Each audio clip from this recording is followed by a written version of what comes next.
There is a definite relationship between the figures on either side of four dots. Identify the relationship on the left pair and find the missing figure.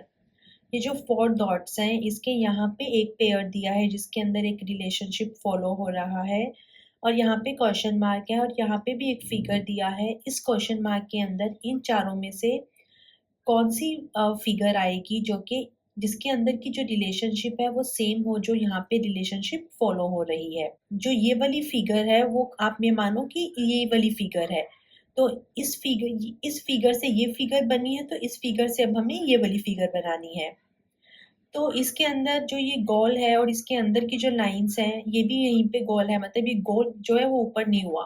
तो यहाँ पे भी जो ये वाला है square ये ऊपर ही आएगा स्क्वायर, तो मतलब कि जो डी है वो तो नहीं है, ए बी और सी में से कुछ होगा। ठीक है, अब इसके अंदर जो शेप है वो स्क्वायर ही है, इसके अंदर भी राउंड ही शेप है तो इसमें भी स्क्वायर ही है तीनों में, तो ये तो सही है। अब इसके अंदर जो लाइन है वो है स्टैंडिंग और यहाँ पे हो गई है स्लीपिंग, या आप ये भी कह सकते हो कि 90 डिग्री मूव हो गई है। तो यहाँ पे अगर स्टैंडिंग है तो यहाँ पे होगी स्लीपिंग, तो इसका मतलब सी भी नहीं है, अब ए है या फिर बी है।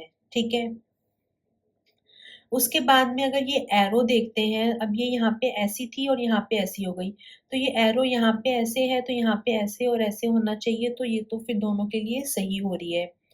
अब अगर उसके बाद में हम बात करते हैं ये जो थ्री डॉट्स हैं, ये थ्री डॉट्स यहाँ पे थे और यहाँ पे हो गए, मतलब 180 डिग्री मूव हुए हैं। तो यहाँ पे थे तो यहाँ पे होने चाहिए ये डॉट्स, यहाँ नहीं होने चाहिए, तो इसका मतलब जो इसका आंसर है वो है ए।